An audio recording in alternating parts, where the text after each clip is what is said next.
Assalamualaikum warahmatullahi wabarakatuh. Kembali lagi bersama Bapak di sini dalam mata pelajaran pemeliharaan kelistrikan sepeda motor untuk kelas 12 TBSM, yang dimana ini adalah materi lanjutan dari pertemuan kita sebelumnya. Oke, untuk materi sekarang yang akan kita bahas adalah memperbaiki sistem penerangan, yang dimana perlu kamu ketahui pada umumnya proses perbaikan khususnya untuk sistem penerangan sepeda motor adalah pekerjaan yang relatif mudah.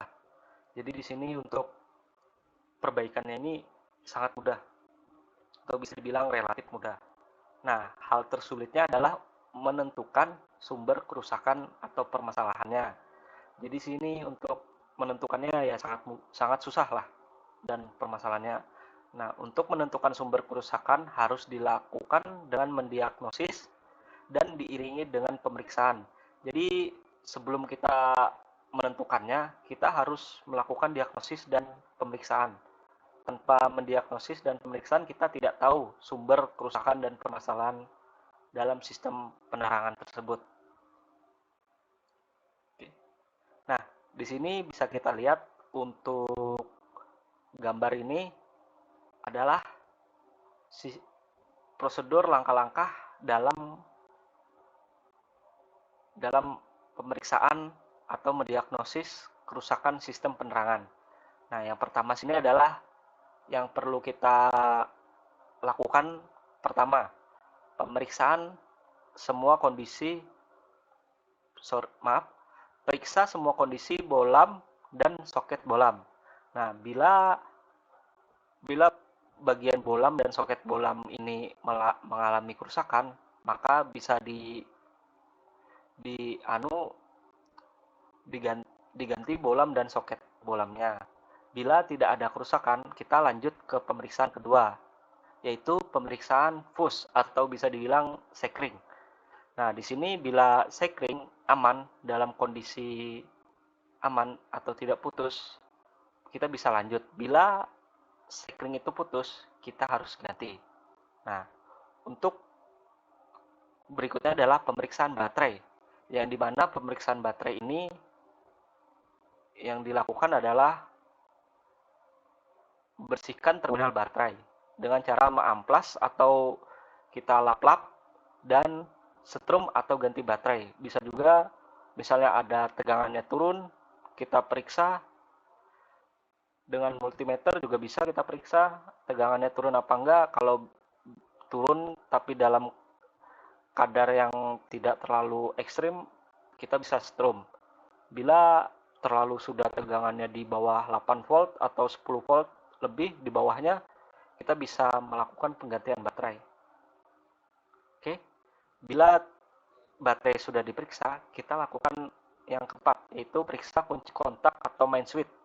Nah, di sini untuk masalah kunci kontak, menurut Bapak tidak terlalu bermasalah untuk kunci kontak, jarang masalahnya di dalam kehidupan nyatanya. Nah, bila kunci kontak ini rusak, kita harus menggantinya. Oke, bila dicukupkan sudah aman di bagian kunci kotak, kita lanjut ke bagian memeriksa saklar dimmer.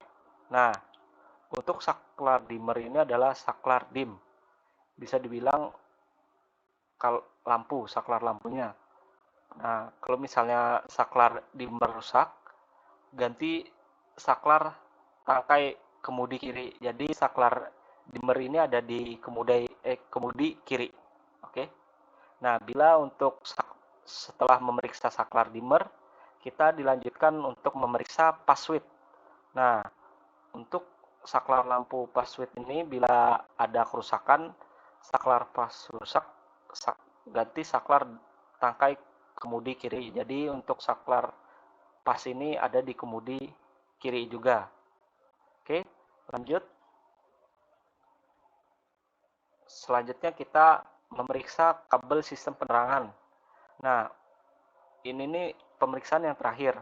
Bila tidak ada dalam keenam ini kerusakan, nah yang terakhir ini adalah meriksa sistem kabelnya. Jadi bila ada sambungan yang putus atau mungkin soketnya antar sambungan kabel berkarat, atau bisa kropos atau hancur, kemakan usia, bisa melakukan perbaikan. Kalau untuk kabel, perbaikan sambungan dan atau perbaikan kabel sistem penerangan. Nah, jika ketujuh ini sudah dilakukan dan oke, rangkaian dalam kondisi oke, bisa kita tetapkan diagnosis rangkaian dalam kondisi oke. Bila ketujuh ini tidak ada masalah. Oke, kita lanjut. Nah, yang pertama, penggantian dan pemeriksaan bolam. Nah, berikut ini adalah prosedur umum penggantian bolam pada sistem penerangan sepeda motor. Pastikan kondisi bolam memang benar-benar sudah rusak, putus sebelum mengganti bolam. Jadi untuk penggantian bolam ini ya kita pastikan dulu bolam ini putus atau tidaknya. Untuk melihat putus atau tidaknya bisa menggunakan dua cara. Yang pertama adalah cara visual atau kita melihat langsung, dan yang kedua adalah cara menggunakan multimeter dengan ohmmeter. Nah, yang B adalah identifikasi jenis daya dan tegangan kerja bolam. Nah, di sini untuk spesifikasi bolamnya harus kita ketahui dulu sebelum kita ganti bolam yang sudah rusaknya itu. Jadi di sini untuk spesifikasi ini nggak sembarang macam. Jadi kita harus melihat dulu spesifikasi bolam yang rusak itu, lalu kita ganti dengan bolam yang baru sesuai dengan spesifikasi bolam yang rusak sebelumnya. Oke. Yang C, bongkar atau lepas komponen-komponen yang menutupi bolam. Jadi kita bongkar dulu area lampu kepala, area bolamnya kita bongkar, kita lepas dari reflektornya. Nah, yang selanjutnya adalah D, lepas bolam yang rusak dan ganti bolam dengan bolam yang baru. Nah, saat proses penggantian jangan pernah menarik kabel untuk melepasnya. Ditakutkan jika ditarik dengan kabelnya dapat merusak kabelnya atau soketnya juga. Jadi kita menariknya itu dengan secara perlahan-lahan atau hati-hati. Nah, setelah dinyatakan baik, nyalakan setelah dipasang atau dinyatakan baik. Nah, sebelum kita pasang semuanya, kita nyalakan bolam sebelum komponen dirakit kembali untuk memastikan lampunya bekerja dengan baik. Nah, jika nyala bolam sudah normal, rakit semua komponennya. Jadi di sini kita rakit ulang kembali ke kondisi normal. Oke. Nah, untuk pemeriksaan bolam dengan ohmmeter, bisa menggunakan ohmmeter. Biasanya bolam hanya diperiksa secara visual untuk mengganti apakah filamen masih utuh atau sudah putus, akan tetapi bisa menggunakan ohmmeter yang hasilnya lebih akurat. Jadi di sini untuk pemeriksaan bolam sudah Bapak katakan tadi ada dua cara. Yang pertama visual dan dengan menggunakan alat ohmmeter ini atau multimeter. Nah, untuk caranya adalah yang pertama adalah di sini untuk gambarnya ada dua ini. Dua ini sama aja, kan ada tiga. Nah, ini untuk ini H4, lampu H4 nih bolam biasa. Nah, untuk caranya adalah sambungkan probe positif ohmmeter. Nah, kan di ohmmeter itu kan atau multimeter ini ada dua jarum, yaitu jarum positif dan jarum negatif. Nah, probe ini adalah jarum. Jadi yang positifnya ke terminal 1 dan yang negatifnya terminal 2. Nah, langkah keduanya adalah lakukan hal yang sama untuk terminal 1 dan terminal 3. Yang terminal 1 ini yang positifnya, yang terminal 3 ini yang negatifnya. Jadi gantian. Tadi kita meriksa yang duanya dan yang meriksa yang ketiganya. Nah, amati hasil pengukuran ohmmeter untuk mengetahui kondisi bolam. Jadi bila hasil pemeriksaan menunjukkan tidak ada hubungan pada salah satu hasil pengukuran, ada satu frame yang putus dekat atau jauh. Jadi bila antara 1 dan 2 ini tidak ada tegangan, bisa dipastikan antara lampu jauh dan biasanya lampu jauh putus. Nah, bila ada tegangan berarti tidak putus. Sama halnya dengan yang sebelah sini. Oke, kita lanjut. Nah, yang kedua adalah penggantian dan pemeriksaan saklar. Nah, saklar lampu yang usia pakainya sudah cukup lama biasanya juga menjadi penyebab kerusakan pada sistem penerangan sepeda motor. Lakukan pemeriksaan saklar lampu dengan menggunakan ohmmeter. Nah, di sini juga bisa menggunakan ohmmeter juga. Nah, yang pertama adalah A. Identifikasilah terminal saklar atau kabel-kabel yang terhubung ke saklar. B. Setelah teridentifikasi, posisikan saklar ke posisi on dan periksa kontinuitas kedua terminal saklar dengan ohmmeter. Yang C, bila ohmmeter menunjukkan nilai mendekati 0 atau 0 berarti kondisi saklar masih baik.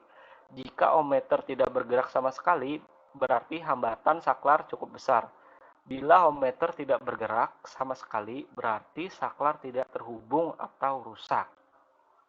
Jadi di sini bisa kita simpulkan untuk ohmmeter tidak bergerak sama sekali berarti hambatan saklar cukup besar. Jadi ada suatu yang menghambat di dalam saklar, bisa juga karat atau lain sebagainya.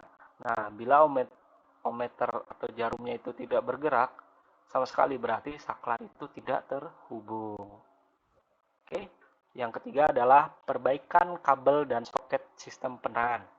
Nah, kabel dan soket kabel adalah komponen sistem penerangan yang berfungsi mengalirkan arus listrik dari baterai ke generator ke bolam-bolam lampu penerangan. Dari baterai atau generator ke bolam-bolam lampu penerangan. Kerusakan pada kabel biasanya terputus karena gigitan tikus, kemakan usia, korsleting listrik, atau putus karena posisi yang tidak tepat. Nah, untuk soket biasanya mengalami kerusakan berupa keropos atau hancur maupun berkarat. Nah, ini biasanya untuk kabel dan soket ini yang paling sering adalah ini, antara putus ataupun soketnya hancur oleh kemakan usia. Nah, yang keempat adalah perbaikan baterai dan kumparan penerangan. Nah, kedua komponen tersebut, baterai dan kumparan penerangan, juga dapat mengalami kerusakan. Baterai yang rusak tidak dapat diperbaiki, sehingga cara satu-satunya adalah dengan menggantinya. Ini bila tegangannya sangat rendah atau tidak